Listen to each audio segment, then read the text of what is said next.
and welcome to the Wisdom Speakers and Seekers podcast. My name is Jennifer Regular, and I am the soul illuminator at Lighting the Path, where I help thought leaders, creatives, and visionaries direct the life that they're meant to live so that they can make the impossible possible, create global impact, and fulfill their life mission. I'm also a host of this show where I get to bring those change makers from all around the world to share their journey of awakening, what inspired their life, to be able to become the person they are now and do what they came here to do, and hope that it inspires you as well to become a fuller expression of who you are. Today, I am so delighted to have Mike Skrypnek here. He is a catalyst that ignites your passion to help you make a cosmic ripple. His role as a multiplier of entrepreneurial success and personal achievement extends through generations. Healing our past traumas and reforming our subconscious patterns allows us to realize unlimited worth. Mike will show you ways to gain insight needed to develop the awareness to overcome any limit, keeping you from your own personal and professional success. Mike is an international bestseller of 9 books, a keynote speaker, a men's mental health advocate, and sought-after business strategist who has shared his insights and wisdom with thousands of passionate, purpose-driven entrepreneurs, business leaders, and executives. Mike lives, loves, and adventures with his wife, Sherry, and their 2 young adult children, Madison and Cohen, in the beautiful sea-to-sky corridor of British Columbia in Canada. You can find them skiing, snowboarding, hiking, mountain biking, paddleboarding, and more in the mountains and rivers and ocean just minutes from home in one of the most beautiful places on earth. And I get to share that too in Victoria, BC. So welcome, Mike. I'm so honored to have you here and sharing your story of unlimited worth. Thank you for being here. I feel privileged. I'm very happy to be here, Jennifer. Thank you for having me. Thank you. Mike, you've written 9 best-selling books, and I'm curious what inspired you on that role? What ignited your passion to begin writing, and what was the message that you were really trying to get out there? The first book, I swore off ever writing another book 8 books later. So, the very first one was a process of trying to gain credibility in a marketplace that I truly wanted to help. It was in the philanthropic space, and I was a financial advisor, and you know, that's a wolf in the hen house kind of moment for most charities. They don't enjoy their experiences with people like my peer group at the time, and so I wanted to demonstrate that I was there to help, and did the investigation needed to gain the attention of the board of directors, who were ultimately the people who would say yes or no to whether or not I could serve that charity and connect them with their donors. So that was the beginning of what ended up being, 8 more books after that. And, each step along the way, it was often where I wanted to demonstrate a knowledge base, gain a knowledge base for myself, and connect with a marketplace, if you will. It was often in business. And now, I'm looking at my 9th book, and all the other books were really designed in a certain way. And this one is different. And, that's what's exciting about this. Yeah. So what is different about this one, Mike? Well, there's so many things that are different. But just on the surface, it's a vastly more personal tale that shares the journey that I've gone through personally, expresses men that I've also spoken with that have shared experience, and kind of synthesizes what that experience and what that journey looks like. And ultimately, the book is unlimited worth, and it's lessons of healing from childhood trauma, finding happiness, love, and success for male leaders. I love that. There's so much that can be hidden in underneath the surface of male leaders. There's this projection of someone really confident, some might even say arrogant in some cases, that you want to follow, you want to receive direction from. But quite often there's some pain and there's suffering, and hidden traumas that could be like from our own childhood or from generations past that we carry into that. Have you had your own story, Mike, where you've experienced some sort of suffering or trauma in your life?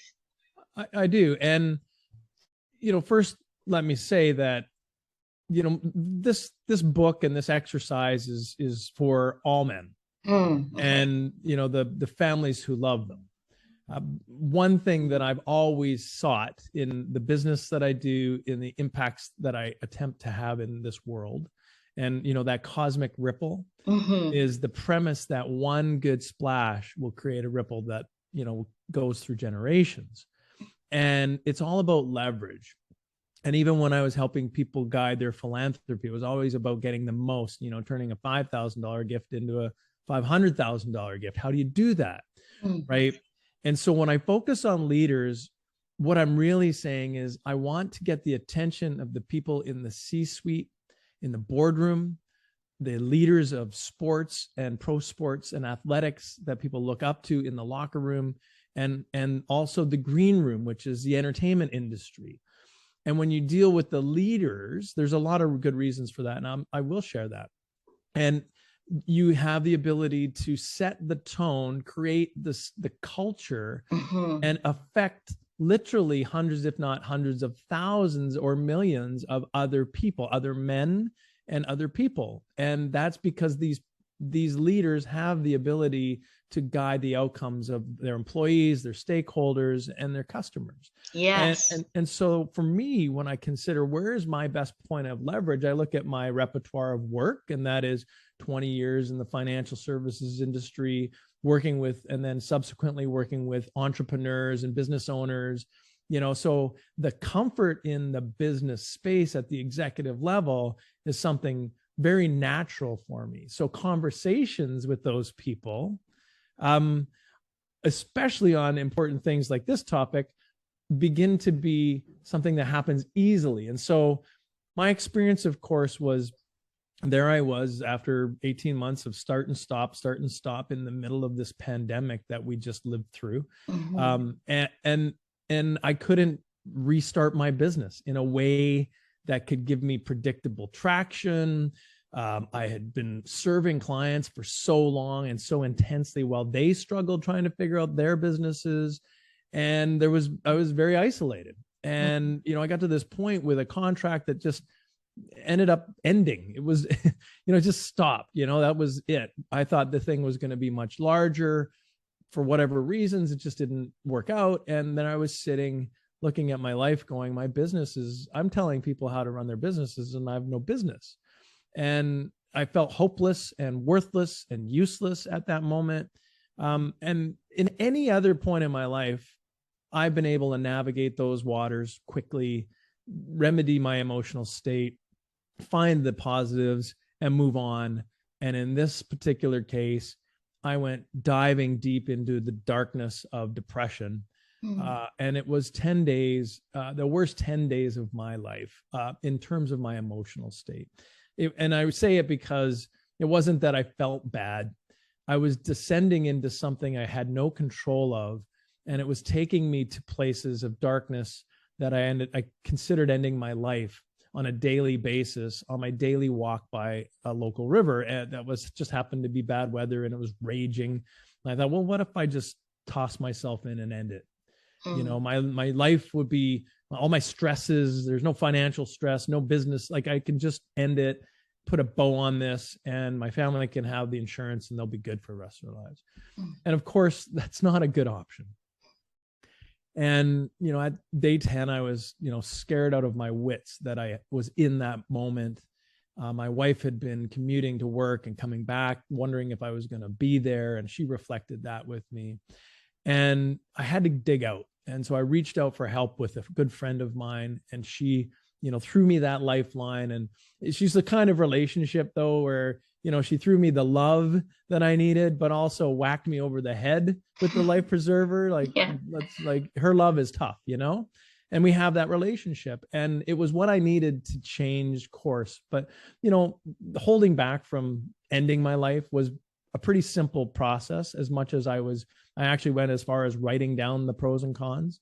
And that was, I looked at my family, and, my love for my family and their strength and support.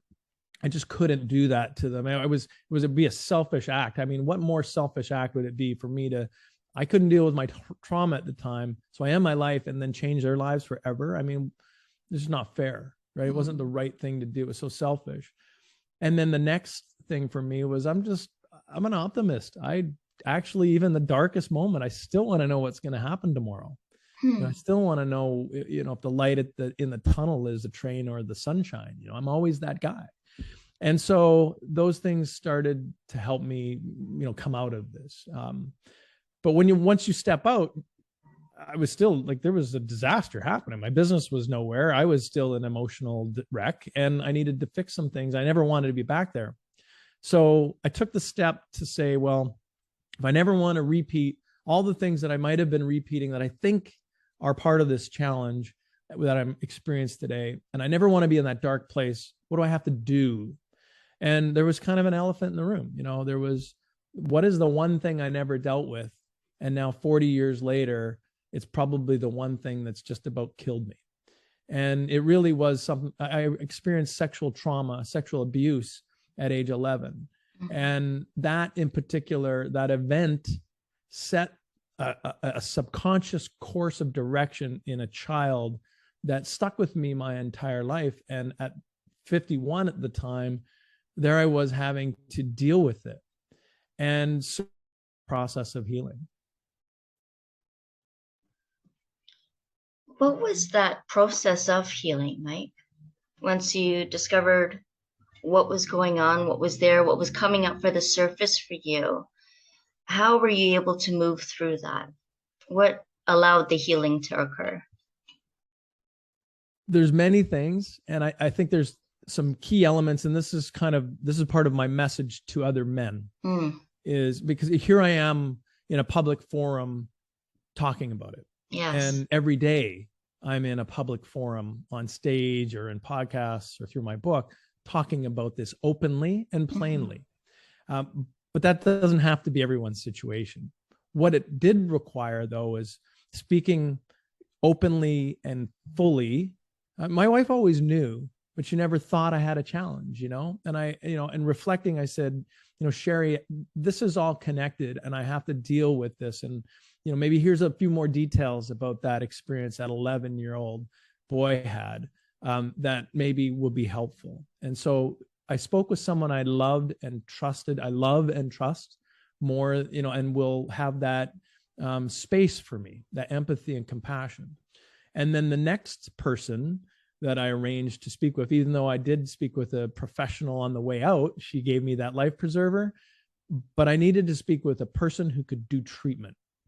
And what I did know, because it's not like I didn't think about my trauma all my life, like every day I was thinking it. So for years I'd been trying to come to terms with what it meant in my life, but I was wandering around without a guide, right? So it was just empty exploration. So I needed a guide. I needed a trusted therapist. And so I sourced out someone who did trauma therapy, EMDR, eye movement desensitization and reprocessing, and worked heavily in that space, because this was the emotions of trauma were connected to something. And emotions are the things that make us do good, bad. They drive our actions, right?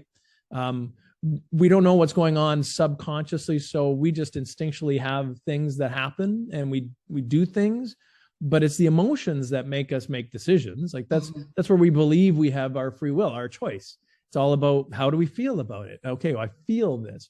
Well, our gut's telling us something very different. We have very different wiring. So what I knew logically but hadn't experienced until I engaged a professional who was an expert in this, and that is, I understood that EMDR was a good way to reduce the impact of trauma. It's a proven technique and therapy that's been used and is heavily used with post-traumatic stress. And I said, okay, well, that's going to help. And then let's find out what else. And through the process, what I learned, and this is where, this is the crux of my book, is I learned that everything, not just some things, everything was connected to the trauma I had experienced. And that was, for me, it was an invasive, terrible trauma, but it was also one of the few, if any, major traumas in my childhood. So it kind of boiled down to that moment, or those moments, right?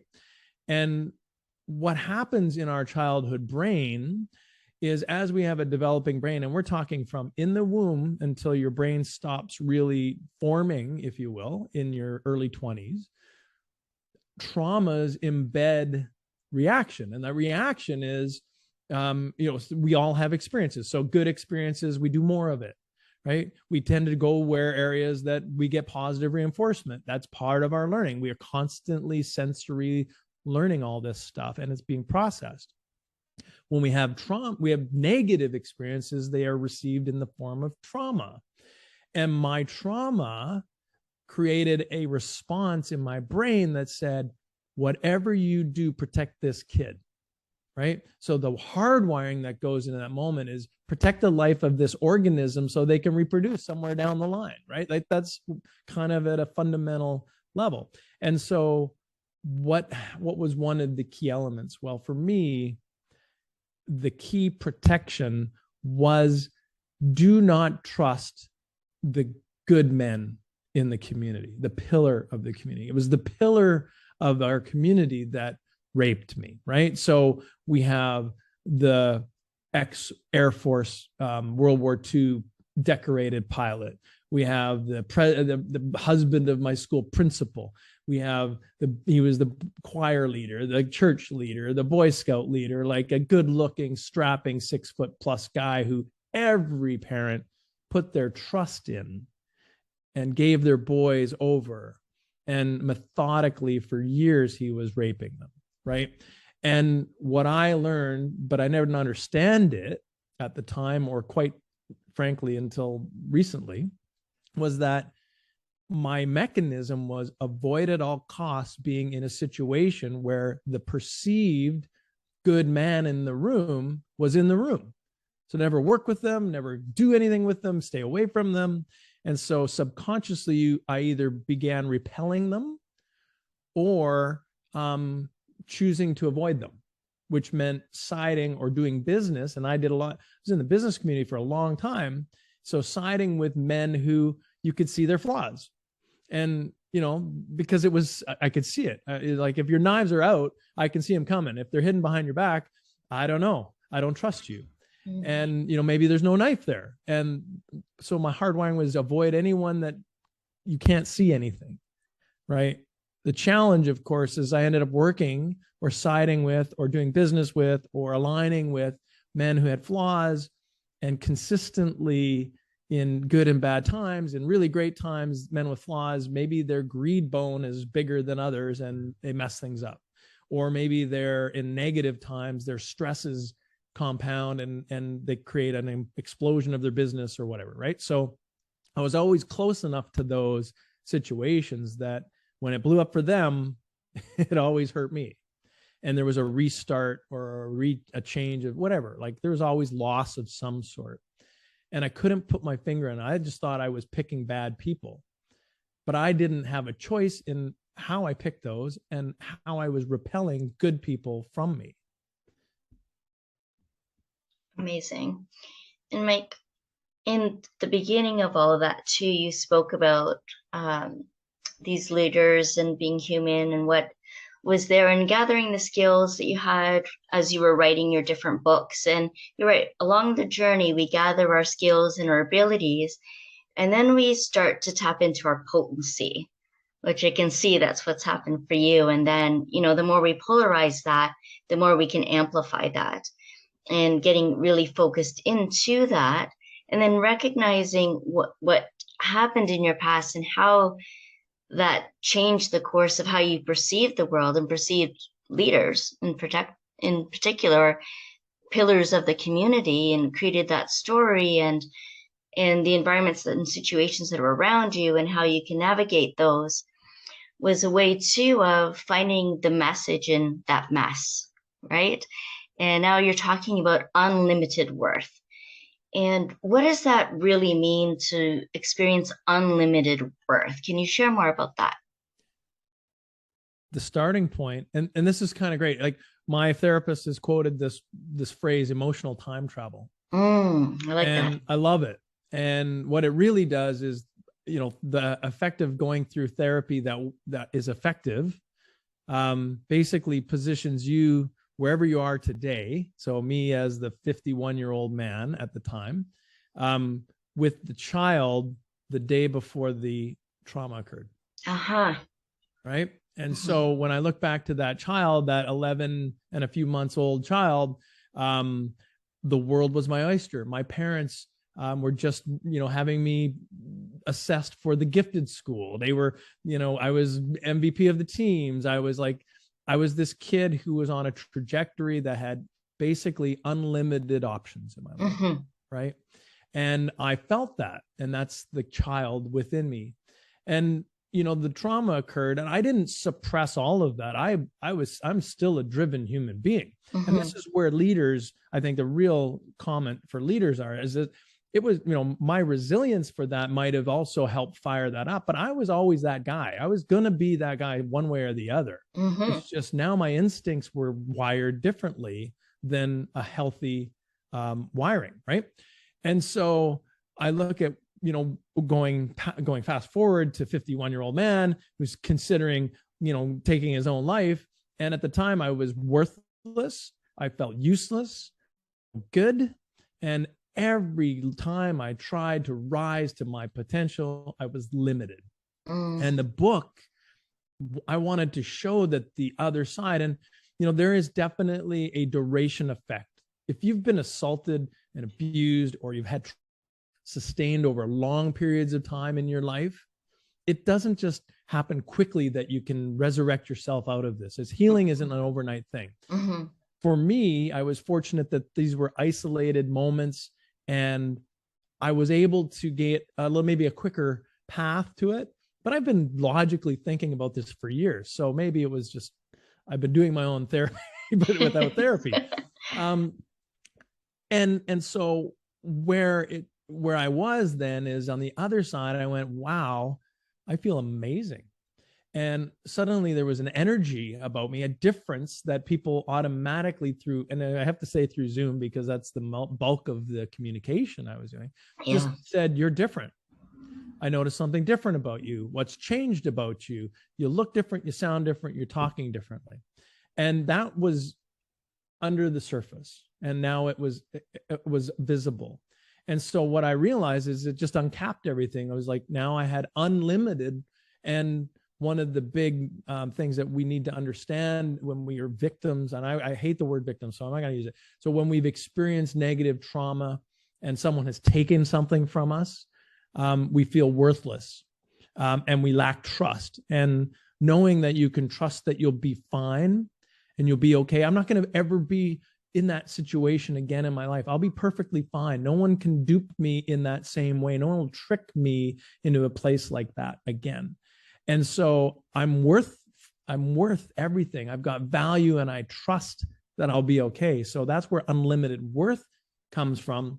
And then I asked a bunch of other leaders, business people, and I said, I know that you've gone through some things and you've gone through treatment and therapy. What's your story? They all had the same story. Wow. The how everything was connected, how there were these underlying things that they didn't see in their subconscious and that was playing out in their life over and over and over again.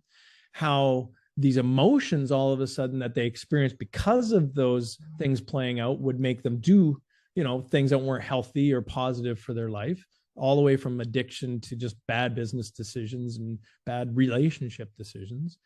And then on the other side of their healing experience, they had all this revelation that none of it was connected anymore.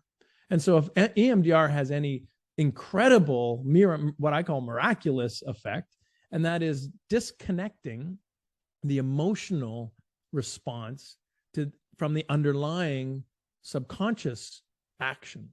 And that's my book entirely, is about the patterns, the behavior of the subconscious that drives us, whether we think we have will or not, and then the emotions that are connected. And after healing or going through healing, they begin to disconnect. And so now I'm happy or sad, and it comes and go. It's fleeting. It doesn't come from some deeper place. It just exists. And that's what people who haven't been through trauma enjoy. People who've healed enjoy. That these emotions just happen. You know, people, you always wonder, like, how come it always seems easier for that person? Because they don't have this deep subconscious connection to some of these patterns. Yes. And so that's the exploration of all of this, is that I wanted to show that this is the true experience of men on the other side. And that you're not alone. The phrase "you're not alone." I'll tell you what, everyone walking through the path always feels alone. So you can tell them all, you know, you're not alone, but they're all going to go, this is my thing. Yeah. It's not.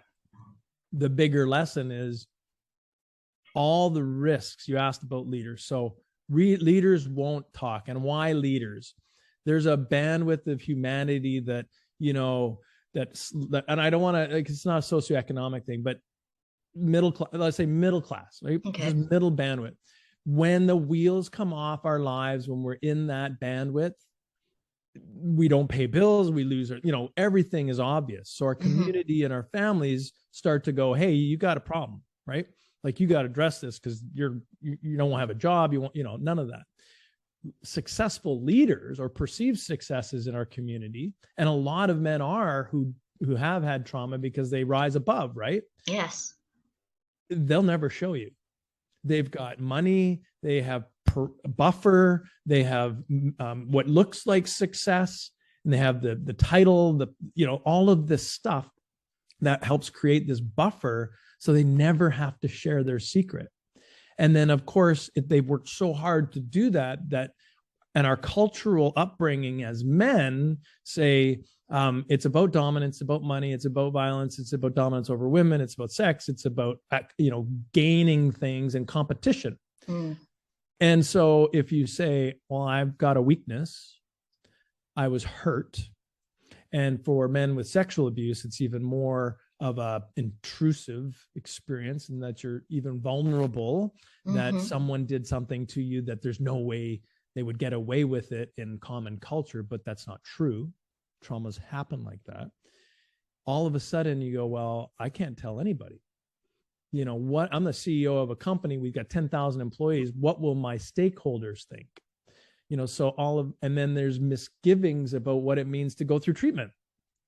You know, like a lot of leaders who've had trauma, who've done good and bad things in their lives, feel that there's a confessional moment. And you don't have to confess every sin you've ever done. You have to just talk about the one thing that might have been the keystone of all of this for you. And you don't have to talk about it with the public, you know? And then you really develop the capacity to be able to be strong and vulnerable at the same time, and trust the support that surrounds you, and how actually more powerful your message and your presence and your expression in the world can be, and how you can uplift humanity through that and cultivate conscious leadership. And I loved when you were talking about releasing the emotions, and that we are multisensory beings having these multidimensional lives. We're not just any one thing, and, you know, taking the world in through any one sense. Like, there's this whole array and spectrum. We are a continuation of life, but releasing the emotional attachments to the person or situation, and having that something inside you that was purpose driven, like you said earlier, even in your darkest moment, you still wanted to know what was happening tomorrow. There was still a little bit of light, a little bit of curiosity. And that's the purpose that drives us. And harnessing that, we get to continue.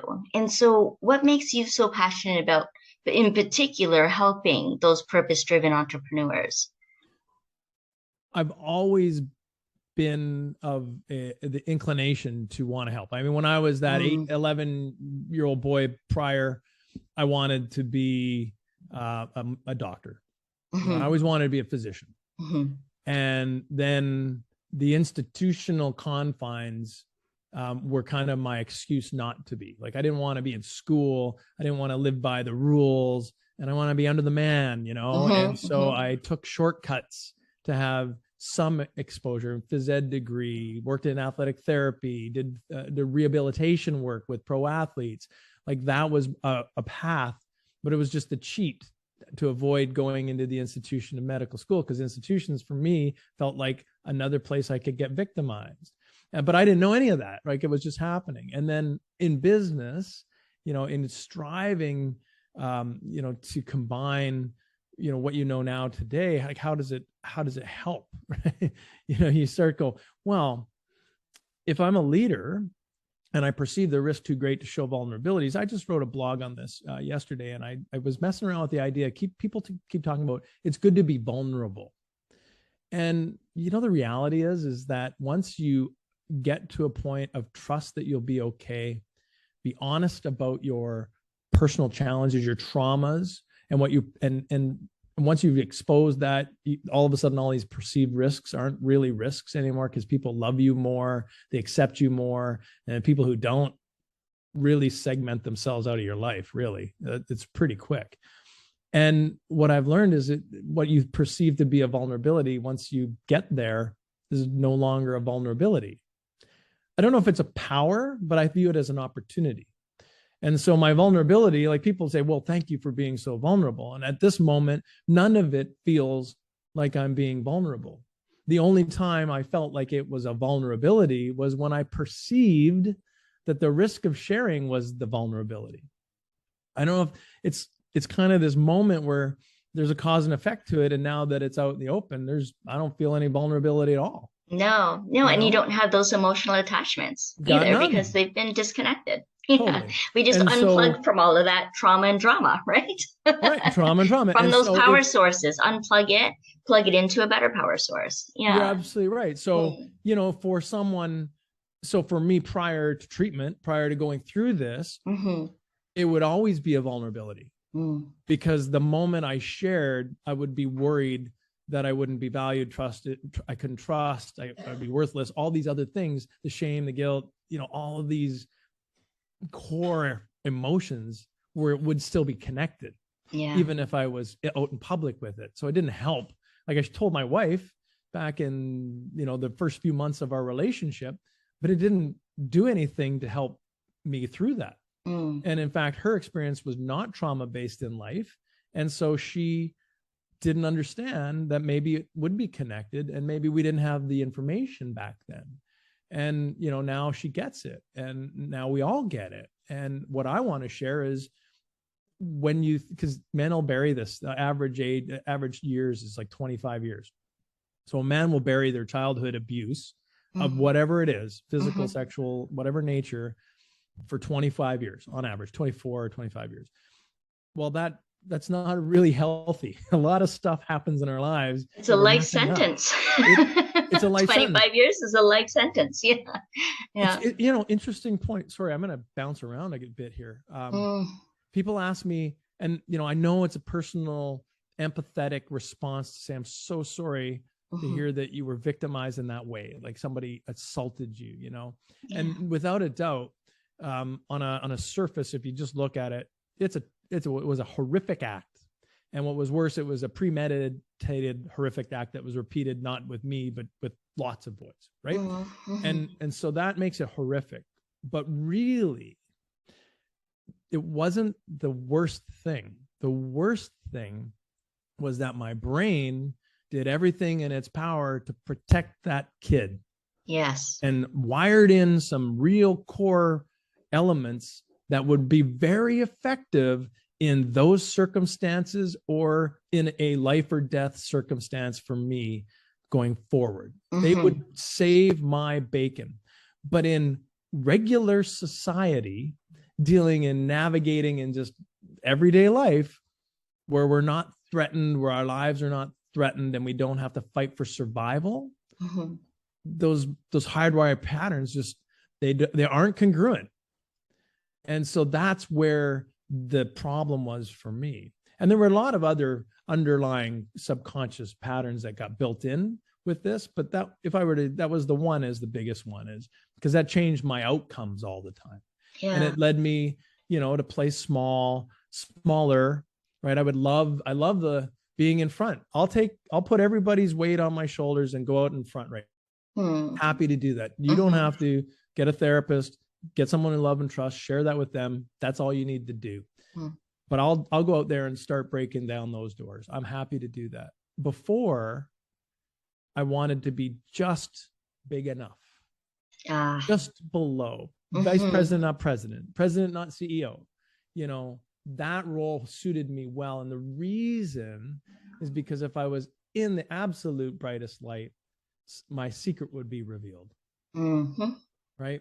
And then all would be lost. That was my perception. And that's the perception of leaders. Their secret will be revealed. Their hidden weaknesses will be revealed, and they'll be taken advantage of. Competition will take what's theirs. They will be thought lesser of. All of these things that we protect, stories that we tell ourselves. Yeah. Yeah. And it's all the stories we tell ourselves, because I have never felt better, more trusted, more trusting, more worthy, and more valuable than I do today with all of this out in the open. Yes. And so, you know, the lesson is obviously that, you know, what you don't want to define you is going to define you every day of your life anyways. And the worst thing about childhood trauma, in particular abusive trauma, is it will kill you eventually. Like, we're all in the path to, you know, the mortuary at some point in our lives, but this will kill you faster. And it's killing men. 4 out of 5 suicides between 40 and 60-year-old people are men today. Wow.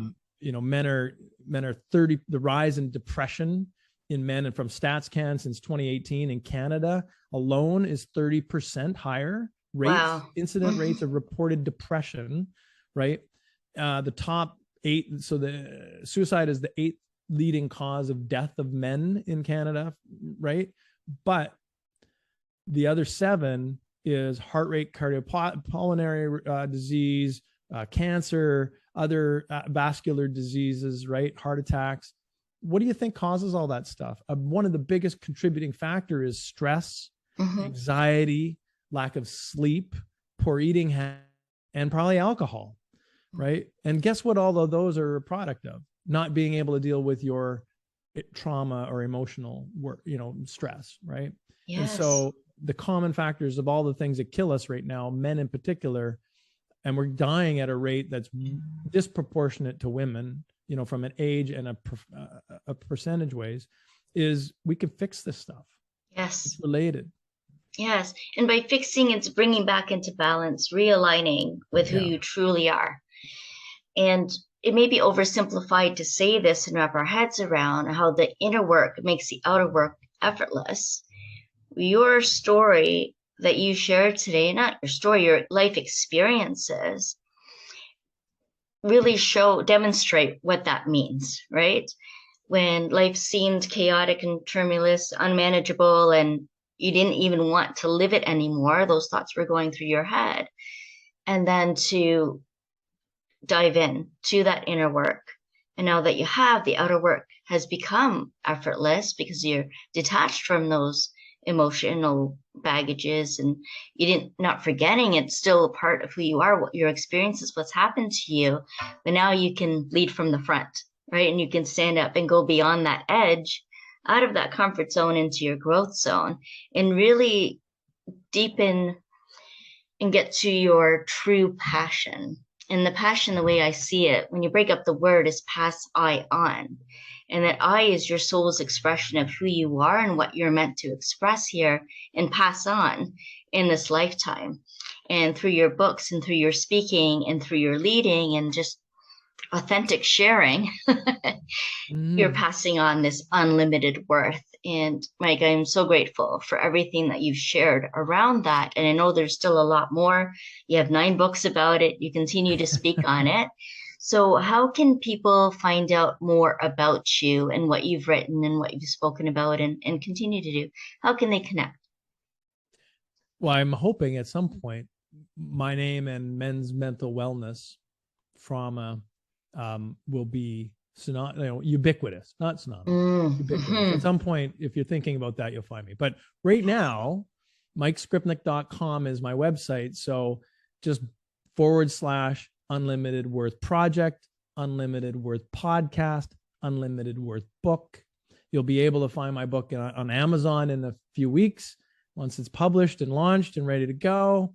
That's where you'll find me. I'm, fortunate enough to have a story that might be interesting enough for people like you, Jennifer, to share on podcasts. I'm recording 1 or 2 a week now. And I host my own. So without a doubt, we're going to make an impact in order to change the world so boys become better men. Mm-hmm. I'm starting with the leaders of today to help them become better men, become the good men they always have been, and create a culture and an environment that is giving the space for those other men to realize their unlimited worth. Yes, absolutely. Absolutely. And so well said. Is there anything else that you would like to say, to share, to bring that message forth today, Mike? Just a couple of key things. Mm-hmm. The first and most important is you have to break your silence, and you have to do it today. That's it. Break your silence. And what does that look like? First of all, acknowledge to yourself that everything is connected to whatever that trauma might have been. It is. You may not think it. You might think you're a success. You haven't had treatment. It ain't fixed. So you got to go and say it's connected. Talk to someone you love and trust and share that with them. You might be surprised at how many other people you end up telling, but start there. And then find a professional, especially if it's trauma-based from childhood, who specializes in EMDR and talk therapy. Like, there's a combination. They don't just strictly stay with EMDR. There's a therapy side to it as well. That's all, that 100% better the next day. And then you get to be a little bit better every time, right? So immediately you'll feel better, and you'll get better over time, a bit by bit until, you begin to feel whole. And that's a great word as opposed to healing. Yes. I feel whole today. I feel like, I've done that emotional time travel back to that great kid. Amazing. Fantastic, Mike. This has been such a true experience of life, and how we walk this journey not alone, although it can certainly feel that way. But as Ram Dass said, we are all just walking each other home. And so I'm so grateful that we were able to come together today and have this conversation, and that you are here today, a lot different from when you were in that moment. And, the decisions that change the whole trajectory of our lives. How do we want to live it? And break the silence. Do that now. And connect with Mike. I'm going to have all those links in the show notes and the video description and below, so that you can easily connect to that. For all of you that have been listening and watching, I thank you so very much for being here, and I hope you'll join us again next week. Mike, it's been such an honor having you here. So thank you again for sharing with us so openly. Appreciate that. Thanks, Jennifer. I really, really appreciate the opportunity. Yes, thank you. And I honor each and every one of you, and we'll see you again next time. Bye for now.